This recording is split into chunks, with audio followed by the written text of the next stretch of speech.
Asad. Ini juga apa? Sama seperti Mas Wanda di ujung akhir dari apa? Dari usia perkuliahan semester 14 nih.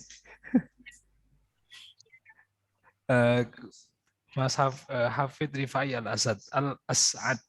Hafid Rifai Al-As'ad. Yeah. Dengan judul Makna Tabayun dalam Al-Quran, studi komparatif antara tafsir Al-Wasit dan tafsir Al-Misbah. Monggo Mas Hafid, kami persilahkan sekitar 5-10 menit untuk menyampaikan hasil dari skripsinya.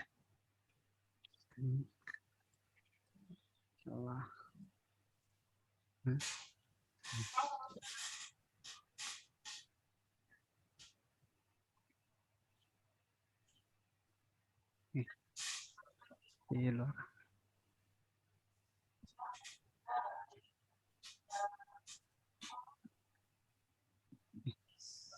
Makan.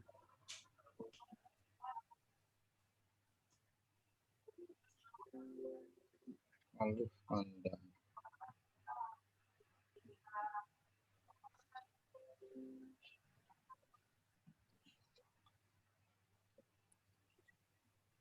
Monggo Mas ya, direm ya.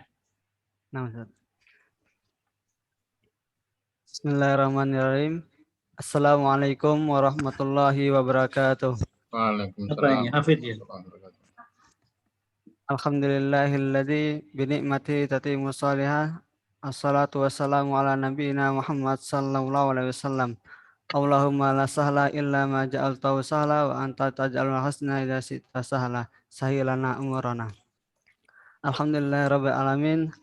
Kepada Dr. Fajar Pramono MSI selaku penguji, kepada yang terhormat Dr. Samsul Hidayat MSAG, kepada yang terhormat Ustadz Ahmad Sultani LC MPI selaku pembimbing, selaku ketua sidang, dan selaku ketua umum perguruan tinggi Ilmu Al-Quran Iskarimah. Alhamdulillahirrahmanirrahim. Pada kesempatan kali ini izinkan kami untuk menyampaikan presentasi mengenai penelitian skripsi dengan judul Makna Tabayun dalam Al-Quran, studi komparatif antara tafsir Al-Wasit dan tafsir Al-Misbah.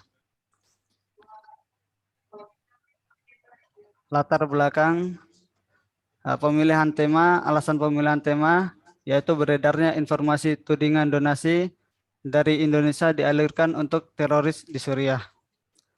Yang kedua, untuk mengetahui perintah Allah Ta'ala tentang tabayun menurut penafsiran Wahbah Az-Zuhaili dan penafsiran Quraisyham.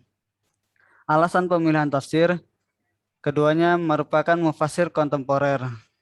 Kemudian yang kedua, metode penafsiran keduanya ialah menggunakan corak adawi ijtimai. Rumusan masalah yaitu bagaimana penafsiran Wahbah Az-Zuhaili tentang ayat tabayun dalam tafsir Al-Wasit. Yang kedua, bagaimana penafsiran Muhammad Quraisyhab tentang ayat tabayun dalam tafsir Al-Misbah. Yang ketiga, apa persamaan dan perbedaan penafsiran Wahbah Az-Zuhaili dan Muhammad Quraisyhab tentang ayat-ayat tabayun. Metodologi penelitian, jenis penelitian, kepustakaan, library research, objek penelitian, ayat-ayat tabayun dalam tafsir Al-Misbah dan Al-Wasit, teknik pengumpulan data, dokumentasi, teknik analisa data, komparatif. Hasil penelitian ini menunjukkan bahwa penafsiran atas ayat-ayat tabayun dalam tafsir Al-Misbah dan tafsir Al-Wasit telah dilakukan dengan metode muqarrin atau komparatif secara sistematis. Penafsiran tabayun Wahbah Az-Zuhaili yang diuraikan secara umum yaitu selektif akan kebenaran suatu berita, terlebih itu datang dari orang fasik, agar tidak ditimbulkan rasa penyesalan oleh pihak manapun. Sedangkan Quraisyhab menafsirkan secara merinci, namun lebih ditekankan pada maknanya, yaitu proses utama atas kevalidan suatu berita penting, terutama yang datang dari orang fasik, agar tidak ditimbulkan suatu fitnah dan bisa dengan cara meminta bantuan yang memiliki integritas dari pihak ketiga. Persamaan Syekh Wahbah Az-Zuhaili dan Muhammad Quraish Shihab sama-sama menyatakan lebih teliti dalam menerima kabar terutama dari orang fasik. Lakukan tabayun yang merupakan perintah Allah Ta'ala dengan tujuan menghindari dari suatu kemudaratan atau rasa penyesalan. Perbedaan terdapat dalam metodologi. Wahbah Az-Zuhaili menggunakan metodologi ijmali dalam menafsirkan ayat-ayat tabayun dalam Al-Quran secara ringkas. Sedangkan Muhammad Quraish Shihab menggunakan metodologi tahlili dalam menafsirkan sehingga dapat memahami tafsir lebih kompleks. Sekian, terima kasih. Sedikit sederhana yang bisa kami sampaikan. Wassalamualaikum warahmatullahi wabarakatuh. Waalaikumsalam warahmatullahi wabarakatuh. Kesempatan pertama kami berikan kepada Ustaz Samsul untuk memberikan arahan dan juga masukan kepada mahasiswa Mas Hafid Rifai Al-Asad. Tafadhol Ustaz. Ya. Stop screen dulu, stop screen. Assalamualaikum warahmatullahi wabarakatuh. Waalaikumsalam warahmatullahi wabarakatuh. Alhamdulillah, kita panjatkan puji syukur atas rahmatnya saudara Hafid Rifai. Hafid Rifai dari mana sih? Dari Sulawesi Tengah, Tan. Sulawesi Tengah. Ini sekarang di Sulawesi Tengah ya? Di kampus Karanganyar, Jawa Oh, di Tengah. Karanganyar. Di kampus sendiri. Tahun berapa tuh? Tahun ke-7 ya? Ya, Ya. tahun 7. Ya, tahun ke-7 artinya belum melewati ya, masih jalan ya, jalan 7 ya. Ya. Kalau jalan 7 masih aman itu. Kalau lewat 7 berarti harus ada program namanya PMS, pembaharuan masa studi. Di WMS banyak itu. Yang kuno-kuno itu pada PMS. Yang begini. Karena kalau nggak PMS, dia nggak akan bisa mendapatkan namanya apa? NINA, nomor ijazah nasional. Itu kalau istilahnya koper tais itu NINA, Pak Fajar. Oh, ngoten nggih. Kalau istilahnya koper tais LLDT kan PIN, penomoran ijazah nasional. Sama saja itu. Mungkin Kemenak ingin istilahnya sendiri itu. Ingin punya istilah sendiri maka pakai istilah NINA.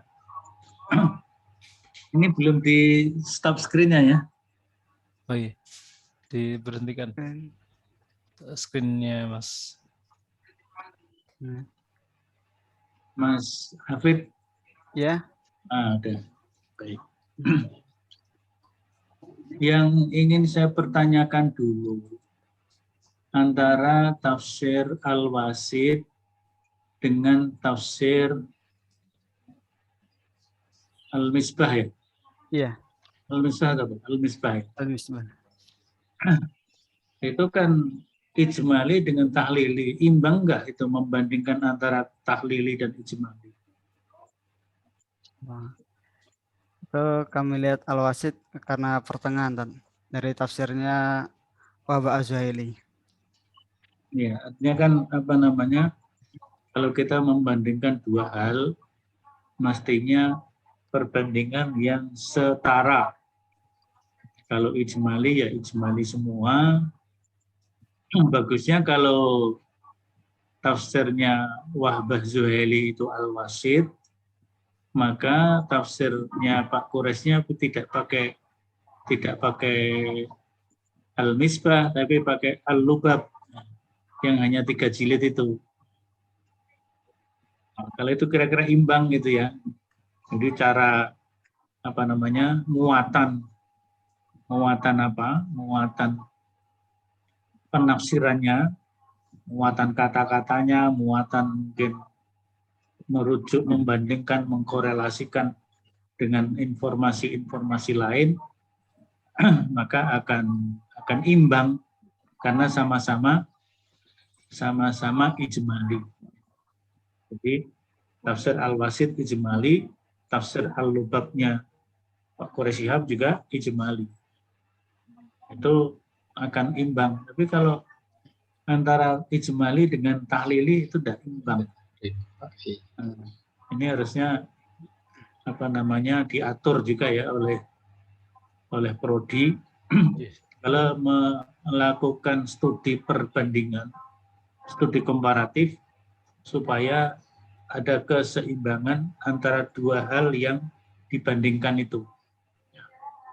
Jadi misalnya ijmali dengan ijmali, tahlili dengan tahlili.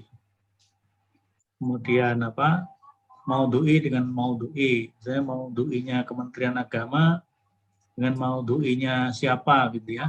Lain. Jadi itu akan lebih bagus lah kira-kira kalau kita melihat karena ketika Wahbah Zuhaili menjelaskan tentang tabayun itu singkat padat. Sementara Pak Quraisy menjelaskan tentang tabayun itu luas sekali. Itu menjadi tidak imbang kalau kita perbandingkan. Ini barangkali perlu dimengerti ya. Apakah mana ini? Ini karena sudah telanjur nih. Kemudian kalau kita lihat dari masalah yang diangkat, yaitu di dalam rumusan masalah, tapi kita lihat juga di abstrak. Kalau di abstrak itu rumusan masalahnya di yang mana ini kira-kira Mas Hafid? Ya. Rumusan masalah yang antum tuangkan di abstrak itu kalimat yang mana di sini? Penelitian ini membahas tentang bagaimana penafsiran ayat-ayat tabayun dalam Al-Quran menurut tafsir Al-Wasit dan tafsir Al-Misbah dalam menerima kabar. Jadi rumusan masalahnya hanya satu. Dua, Dan. Rumusan masalahnya ada berapa? Dua, Dan.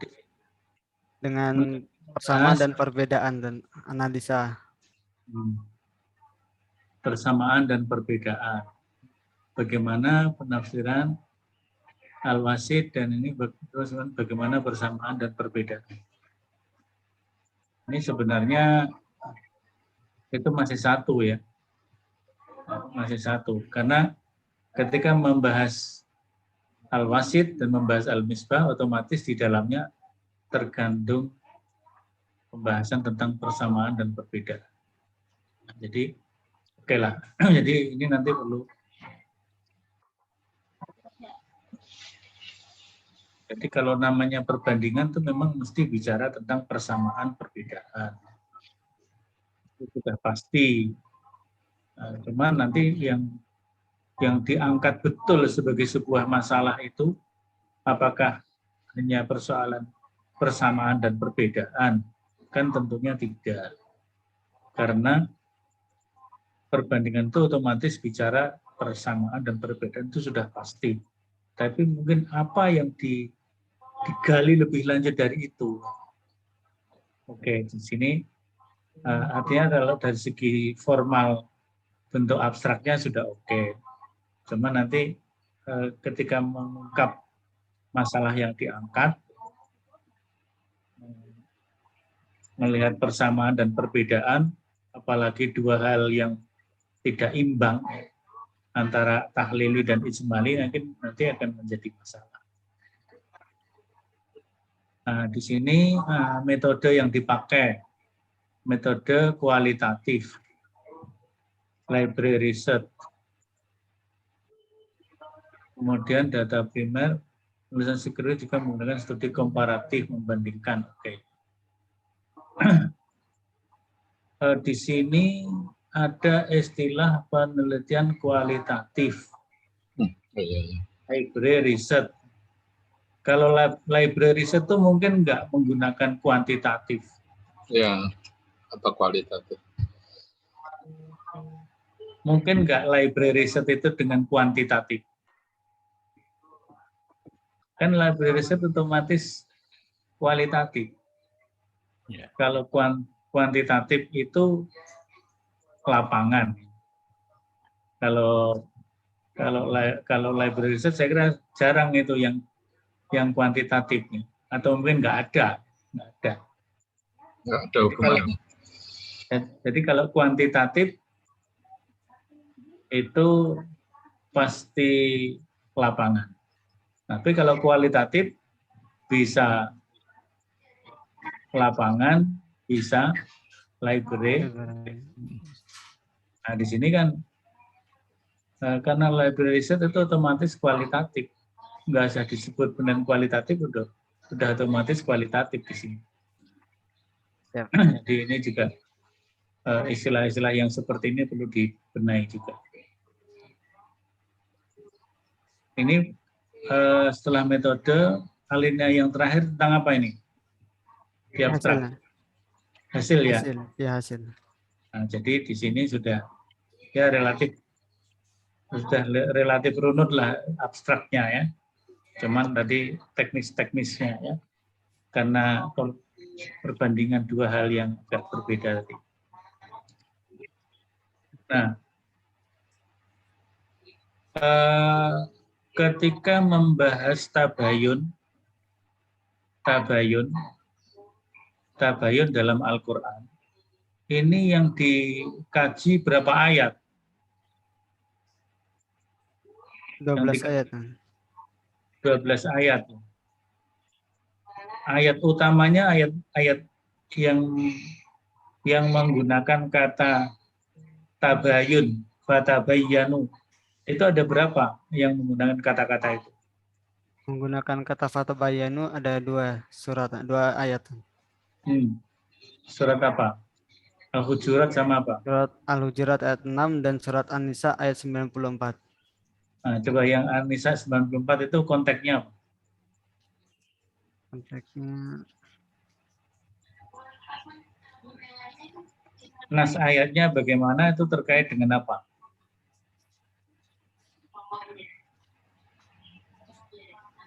Harus dikuasai loh yang seperti itu. Tapi ada juga pertanyaan yang nggak tahu ya, mungkin kampus kita mau akreditasi. Mas, Jadi Mbak Nining, mohon dimatiin, Mbak. Oh,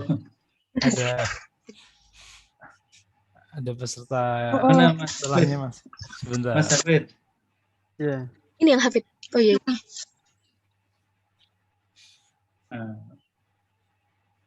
Oh, dalam kondisi menerima berita ketika terjadi peperangan. Ayatnya coba dibaca potongan ayat yang pentingnya. Ya ayyuhalladzina amanu idza darabtum fi sabilillahi fatabayyanu. Oh baik ya, jadi itu terkait, jadi ada dua itu ya yang ada kata fatabai. Ya. Kalau yang lainnya tadi kan berapa ya tadi? 12. 12. Yang lainnya diambil dari sisi mana untuk mengkaji tabayun? Dari kata tabayyan. Oh masih ada akar kata yang sama ya? Ya. Contohnya ayat mana? Ayat apa? Ayat Al-Baqarah 109. Ayat Al-Baqarah 109 itu konteksnya apa? Kalau untuk tabayyan lebih penjelasan tentang agama ini, Tan. Untuk kejelasan. Baik. Nah, jadi dengan seperti itu kan nanti tadi ada tabayun karena ada berita orang fasik, tabayun dalam peperangan, tabayun dalam agama, tabayun apalagi itu kalau menurut Wahbah Zuhaili bagaimana, menurut Quraisy Shihab bagaimana, dengan pola yang berbeda dalam menafsirkan. Yang satu pola ijmali, yang satu pola tahlili. Gimana, Mas?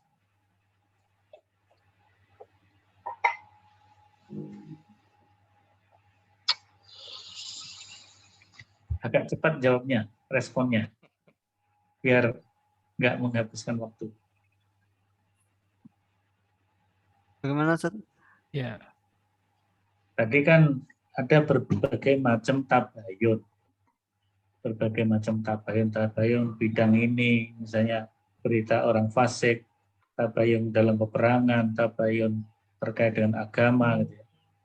Nah, Pak Koresya bagaimana pandangannya, Wabah Zuhaili bagaimana pandangannya dengan pola penafsiran yang berbeda itu, ijmali sama tahlili. Silakan. Kalau Quraisy Shihab menjelaskan tabayun kepada secara umum, namun lebih diutamakan kepada orang fasik, lebih berhati-hati dalam menerima berita dari orang-orang fasik. Sedangkan Wahab Az-Zuhaili, beliau juga menjelaskan begitu pula, yaitu teliti dalam menerima berita dari orang fasik, namun beliau ketika seorang alim yang menyampaikan, bisa langsung diterima begitu. Kalau secara inti perbedaan dan persamaannya apa? Penjelasannya. Yang perbedaannya dari sisi apa? Perbedaannya dari sisi metodenya. Sisi metode penjelasan. Metode menafsirkan. Nah, itulah masalahnya karena antum membahas dua kitab tafsir yang berbeda. Sudah jelas berbeda itu nggak usah diperbandingkan, harusnya kan begitu. Yang diperbandingkan itu kalau sama-sama tahlili atau sama-sama ijmali. Saya kira gitu dari saya. Istilahnya ada kemiripan. Saya cukupkan, saya kembalikan kepada pimpinan sidang. Jazakumullah khairan Ustaz Samsul atas masukan dan juga arahan Bu untuk kami nanti untuk lebih teliti dalam menyetujui kitab-kitab yang akan dibandingkan jika memang mengangkat metodologi atau penelitian komparasi dalam tafsir. Jazakumullah khairan. Kemudian kami berikan kesempatan kedua kepada Ustaz Muhammad Fajar Purnomo. Kami persilahkan waktu Ustaz. Ya. Syukran waktunya Ustaz. Saya akan mabruk ya pada Hafidz Rifai ya. Tahun ke-7 ini Hafidz Rifai. Tahun ke-7 Ustaz. Belum nikah ya? Belum Ustaz. Oh ya. Bentar lagi. Sudah mabruk ke Ustaz Sultan ya. Tapi secara umum ini bagus ya. Skripsi ini. Tapi tentunya dengan beberapa catatan yang disampaikan oleh Dr. Samsul Hidayat ya. Saya standar saja yang saya tanyakan, sebagaimana yang lainnya. 7 tahun ya, tapi kalau pembimbingan sama Ustaz Sultan, berapa bulan atau berapa tahun? Atau berapa kali? Untuk pembimbingan 10 kali lebih Ustaz, itu 2,5 bulan. Tapi nanti ada ininya loh ya, minta bukunya ya, buku kendali itu loh ya. Hari pertama dikasih catatan, terus biasanya kan ada catatan, terus rekomendasi ya. Untuk tahap berikutnya nanti rekomendasinya apa itu di situ. Sehingga nanti terekam dan itu nanti kalau ada audit itu hal yang selalu akan ditanyakan. Ya, Dr. Samsul ya. Kalau ada audit skripsi ya nanti satu penguji biasanya, yang kedua buku kendali itu bahwa memang ada proses bimbingan. Kalau pakai aplikasi online, kalau pakai aplikasi online bisa, nggak usah pakai buku kendali bisa. Ya, tapi ada ininya kan? Kayak di Siakat itu kan? Iya. Ya, di Siakat itu bagus juga tapi kan istilahnya bisa direkam anunya, bisa kita merekam ininya kegiatan bimbingan. Tapi intinya orang biar tidak melihat bahwa ini BEM salah BEM ya skripsi ini. Tapi punya antum tidak ya bagus. Poinnya itu yang saya maksudkan ini. Karena ini pertanggungjawaban akademik ya. Karena satu posisi membimbing itu sentral juga ya dalam skripsi. Yang sudah saya sampaikan tadi, kalau antum nulis di jurnal, beliau juga punya kewenangan untuk ditaruh namanya, bahkan bisa nomor 1 kalau skripsi. Itu diantaranya ya. Makanya kalau nanti ada audit skripsi itu juga bisa dicek. Masuk ini salah satu upaya kita ya. proses pengujian itu kita rekam juga, itu bagian dari pertanggungjawaban akademik itu di situ. Oke ya. Kemudian apa ya bukan berkesan ya, kesan kan nggak ilmiah. Apa yang antum dapatkan dari bimbingan dari Ustaz Sultan? Lebih memahami tentang pengertian tabayun dan Apa sih yang paling penting ya menurut antum dalam skripsi itu? Hal-hal yang penting dalam skripsi itu apa saja? kami lebih menguasai banyak hal mengenai tabayun dan ya lebih jelas lagi. Bukan, itu kan hubungannya dengan judul antum. Skripsi. Ya.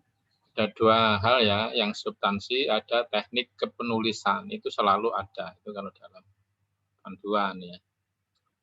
Nah, komponen-komponen penting ya, dalam skripsi itu apa saja?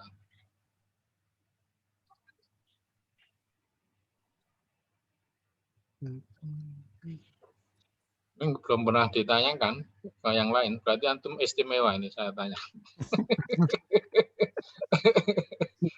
Apa komponen-komponen penting dalam sebuah skripsi itu?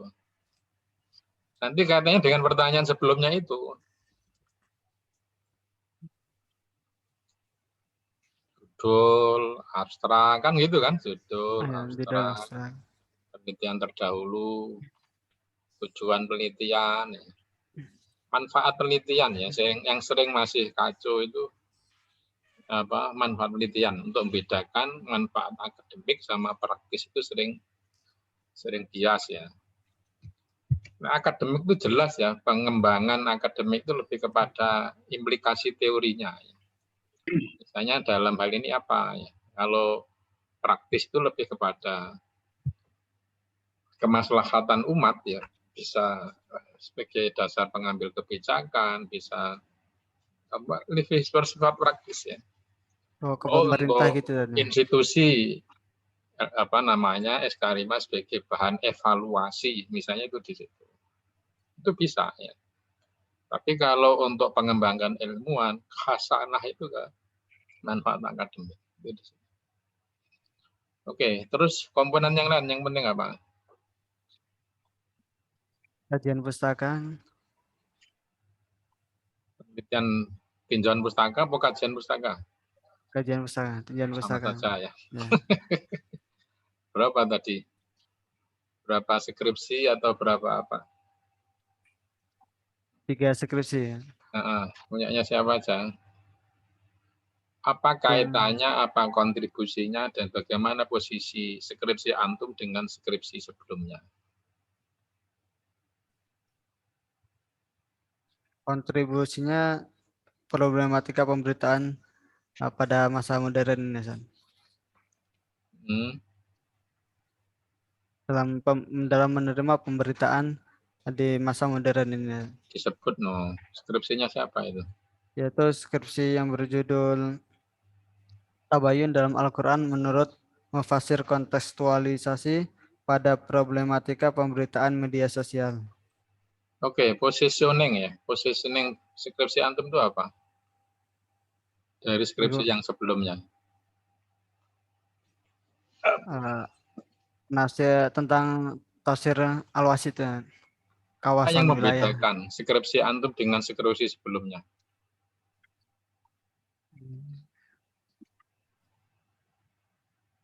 Tentang penafsiran Syekh Baba Al-Zaili gitu.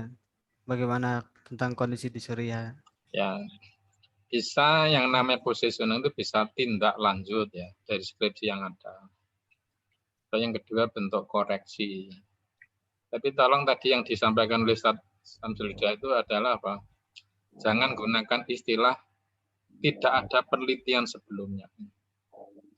Nah, saya menyebutkan itu pernyataan yang naif ya. Naif, nggak ada penelitian sebelumnya, itu malah nggak boleh. Karena setiap skripsi itu kan ada rujukannya. Lalu nggak ada rujukannya berarti ada salah satu poin penting dalam menentukan judul penelitian itu apa? Satu ilmiah, kedua sesuai kualifikasi, peneliti, yang ketiga apa? Yang ketiga apa? Visibilitas ya. Visibilitas. Pernah terekam nggak itu? Gitu? Visibilitas itu salah satunya apa? Ketersediaan datanya. Data nggak ada ya malah nggak boleh. Itu diteliti. Berarti kalau kita melakukan penelitian kok literaturnya, data pendukung yang nggak ada, itu malah nggak boleh. Itu susah. Penelitian.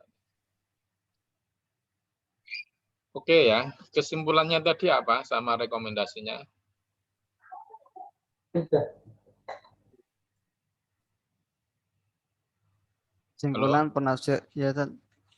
Kesimpulan penafsiran dari Syekh Wahbah Az-Zuhaili dan Muhammad Quraish Shihab yaitu lebih teliti dalam menilai pemberitaan, Ustaz. Ya. Itu untuk penafsirannya. Dalam konteks antum sebagai calon sarjana ilmu Quran dan tafsir, itu yang menjadi fokus objek utama dari penelitian itu antum itu apa? Untuk tafsir al-misbahnya atau tabayunnya tadi?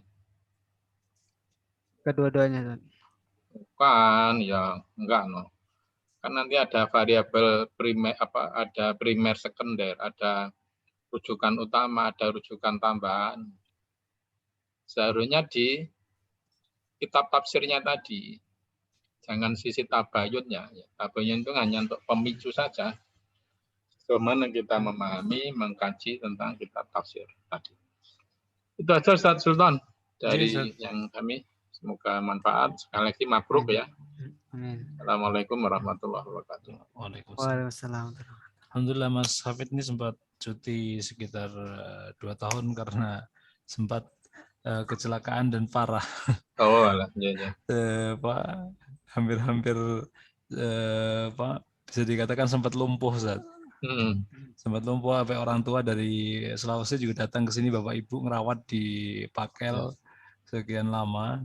Itu alhamdulillah secara bertahap-tahap bisa bangkit kembali dari bisa jalan kembali, bisa mengingat kembali hal-hal yang sempat hilang sampean di memorinya. Alhamdulillah Tapi ini masih terbaik ini, skripsi terbaik menurut saya dari yang sebelumnya. Alhamdulillah rabbil alamin. Jazakumullah khairan Mas Hafid dan juga kedua penguji Dr. Syamsul Hidayat dan juga Dr. Muhammad Fajar Pramono atas masukan-masukan yang diberikan. Kemudian kami berikan waktu berikutnya kepada